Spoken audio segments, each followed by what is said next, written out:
Hello viewers, this is Preeti Nair and I'm delighted to be with you.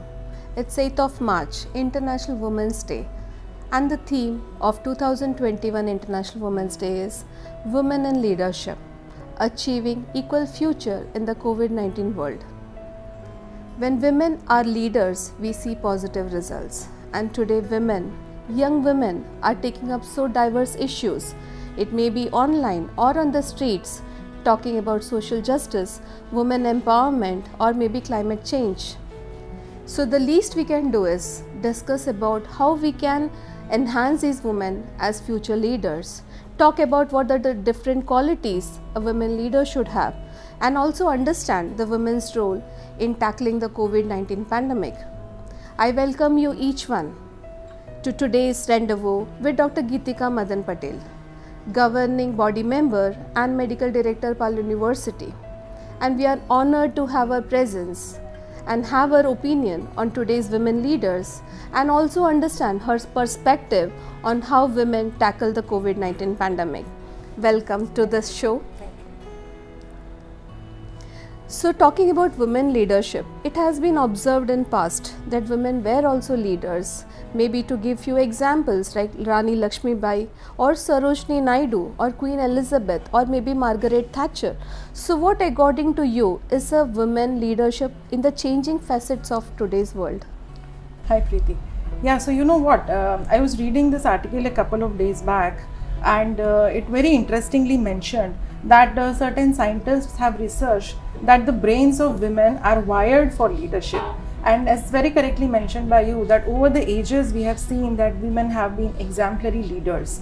And since the last few decades, we have seen there is more and more need, more and more emphasis for the women to join more and more leadership roles. But we all know that women have been excellent as leaders. But if we talk about the situation of today, it's not very encouraging. Actually, it's really very disappointing. So if we talk about the highest level leadership positions, which is the global level CEOs, it's a very meager 6 to 8% contribution by the women.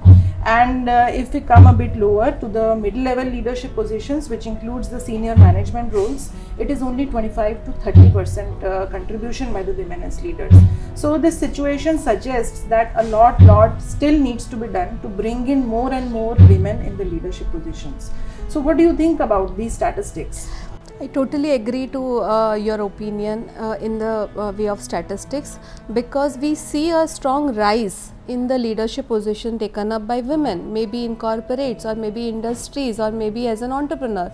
But what is most astounding is the statistics is very low when we compare it to the women in the workforce. So I totally agree to this point of what you have mentioned. So what do you think? Are there any challenges which women face when they take up leadership position, or do you think that there are certain qualities they need to nurture when they take up such leadership positions? Yeah, so this is a very important question. So I'll tell you that I cannot answer that this 1, 2, 3 these are the problems because of which there are lesser women in the leadership roles. So we need to discuss this a bit and understand it thoroughly, that what are the main challenges for which we find lesser women taking up the leadership positions. So the first thing we all need to understand is that the trajectory to leadership, it begins very early in the childhood, and it's not like that I decide today that I want to become a leader and tomorrow I can take up a leadership role. So there are certain key influences throughout your life journey which happen during your life, which instill certain personality traits in you, for which then you become confident and capable of taking that leadership role. So we all know that there are certain societal norms across the society, across the nation, I'll tell across the globe, under which there are certain situations in which the girls grow up. So basically in our society, the girls grow up learning how to be nice, how to be supportive, how to be flexible, how to be helpful to everybody in the family. The girls learn how to be patient, how to be very calm, how to be empathetic. They learn to build good relationships, they learn to establish good communications, they learn to be very flexible and adaptive and adjust with whatever resources are available.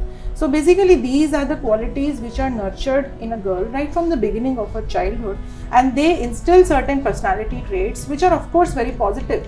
If we talk about these traits turning into some leadership qualities, I can talk that they become very empathetic, they become very inclusive. What I mean by inclusive is that they are very good at valuing the different perspectives and opinions and put them together in the correct place to give a good outcome. They become very generous, calm and patient as the professional individuals. But the thing to ponder upon is there are certain qualities which a girl does not actually imbibe in herself or learn throughout the journey, because of which we see that they are lesser women. So now what are these qualities? We all know that a girl always learns to be a bit less assertive, less assertive in advocating or negotiating for herself. She learns to be at a backstep when it comes to accepting the challenging roles or challenging situations. She learns to be a bit less loud or in raising her voice or voicing her opinion. She learns to be not a very prompt decision maker when it comes to decision making for herself or for making a decision in the family or in the community. So I think these are certain qualities. If we exemplify this, I'll just exemplify this with a situation in the family, a very common situation. For example, let's suppose there is a situation in the family in which there is a mother and a father and there are children and grandparents. So if in the middle of a night a grandparent say falls sick at 12 o'clock in the night, who do you think will be the one who will take the grandparent to the hospital, accept that challenge, be proactive in doing that, and who will be the one staying back at house and managing things calmly at the house? So I think the male member of the family would be the first one to take the patient to the hospital, while the women of the family would be more of the caregivers at home. Yes, so exactly. So this is what is about the influences which happen throughout your life. So when it came to accepting the challenging situation, it is the men in the family who do it. And when it comes to waiting patiently at the house, be calm and just passively hoping for things to get in the correct place, it was the women. So these are, this is just one example. Such key influences keep happening all across the day, all across the life journey, which instill certain qualities in the women, which are certain qualities of them help her become a good leading professional, and there are certain qualities which she needs to improve upon to become a good leader. If we talk about you, see, you have been working as the head of international relations cell at the university. So the position requires taking lots and lots of challenging opportunities. This position requires a lot of traveling out, moving out of the country, leaving the family behind for a certain number of weeks and certain times months. So if neutrally I talk with somebody outside the university, that whom do you think will be a perfect candidate to take up the position of a heads of international relationship cell? What do you think will be the answer? It would be a male, definitely. Right? Of course. Yes. So this is what is the societal perception about certain job roles, certain profiles, which are not meant to be, or people think that these the women will not be able to do justice in these roles. So sitting here with you as the management of the university, I know that you have been doing a wonderful job in this profile, taking all the challenges, doing all the excellent work in the profile, and along with you there have been so many other women leaders in the university at all the roles, be it dean, be it director, be it administrative roles, who have been doing an exemplary job with all the dedication and all the perfection, that we know that there are otherwise there are nothing like that. These are all the societal perceptions. So what we call is, this is known as socialization of leadership. So we need to understand that leadership qualities, they start getting inside you, get imbibed in you right from the very beginning, and it cannot happen that in the adulthood now I want to be a leader and tomorrow I can become a leader. So these are, I think, the main reasons which are responsible for lesser number of women in the leadership roles. So what you want to share something about your perception of your role as a woman? Yeah, the example which when you talked about me, I strongly agree to it, because maybe I was very fortunate to have a childhood along with my parents who were working parents, and that is the reason I had to take so many decision making process.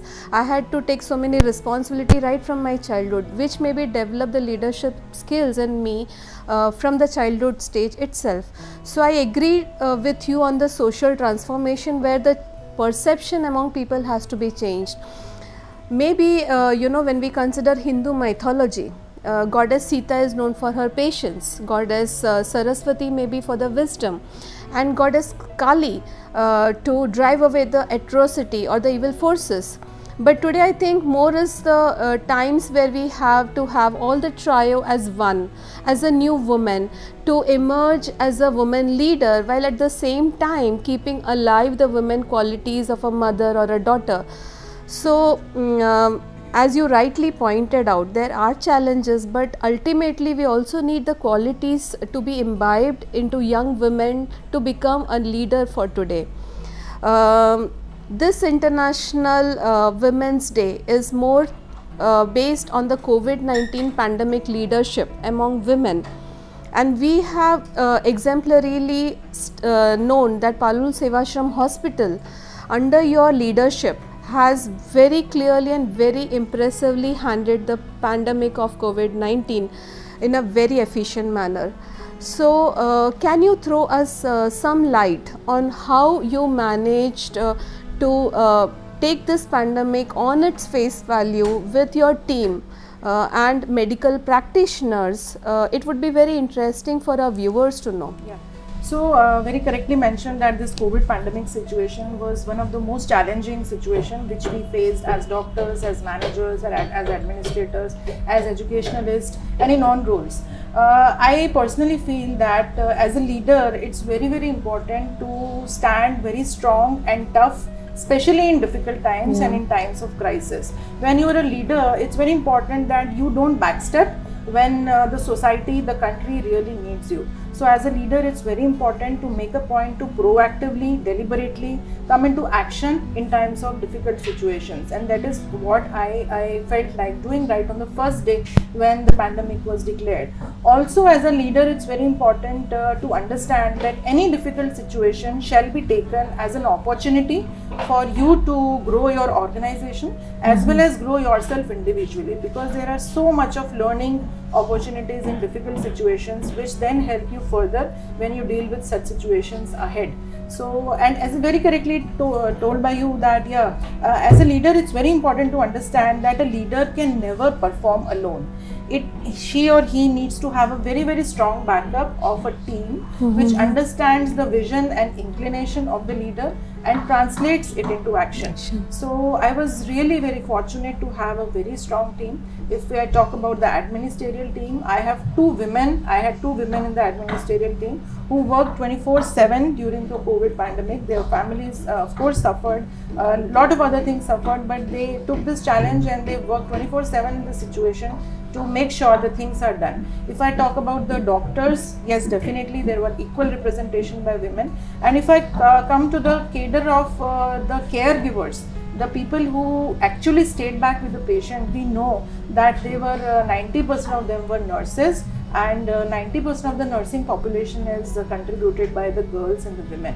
So basically it reflects that there are no such challenging situations which cannot be taken up by women, and the nurses have proven it that they never backed out of any healthcare organization or hospital saying that we will not stay and care for the COVID patients. So with this, we could really do a good job. We could benefit thousands of patients, be it critical patients, be it moderate patients. We could establish a very good diagnostic laboratory in the hospital. We are now functioning as a COVID vaccination center. So we had determined to fight till the end, and with a very strong backup and a very good positive inclination to do the best and contribute hands in hands with the authorities and the government to fight the situation, we could do a good job. So this again is a perfect example, dear viewers, of a very intelligent lady who turned out to be such an exemplary leader in a pandemic situation, taking COVID pandemic at its face value. With a strong team of women, not only doctors, medical practitioners, nurses, healthcare workers, and a leader like herself. It is very impressive to hear about this, the way you have taken action against this pandemic.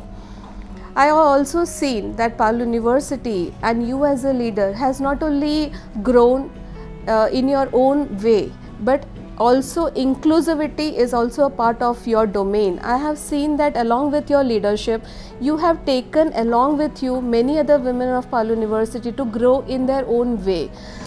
We would be very excited to know how Parul University has nurtured and environment of women leadership?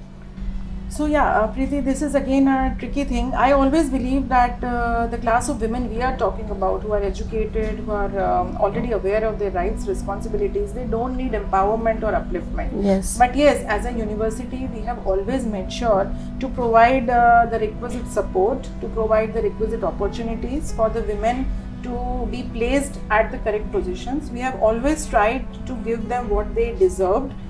Be it in terms of positions, appreciations, flexible policies like leave policies, maternity leaves, like a daycare center for the working mother. So we have always tried to provide the requisite support to the women who deserved the particular positions. And if we talk about certain societal initiatives as social responsiveness of the university, yes, there do exist women who are not as advantaged as you and I are.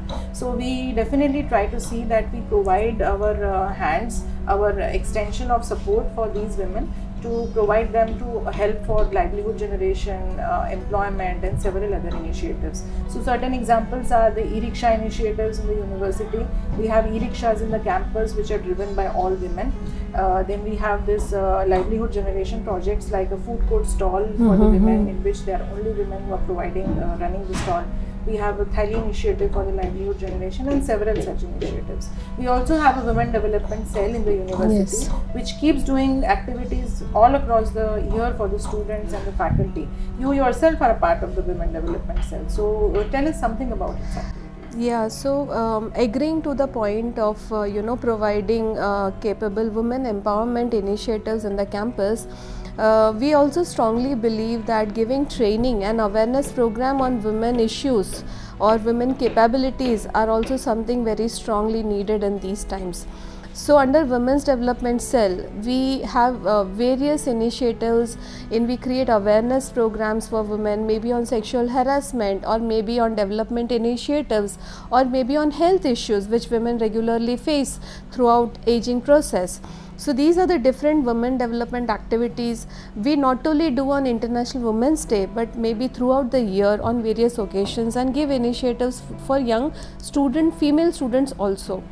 So going ahead, what is the key message you would like to give our viewers today? Okay, so I guess the key message, I'd like to give two messages. One is for the girls and the women out there, that the societal influences, the perspectives, everything is going to be there at its place. But if you as a person, as an individual, explore the inner strength in you, if you bring in yourself that self-acceptance as a leader, if you bring in the confidence to believe that there is no such role which cannot be taken up by a woman, and a woman cannot perform in any particular role, there is nothing which can stop you from breaking the glass ceiling. There is nothing which can stop you from achieving or attaining what you deserve, what you wish to attain, and what you are capable of.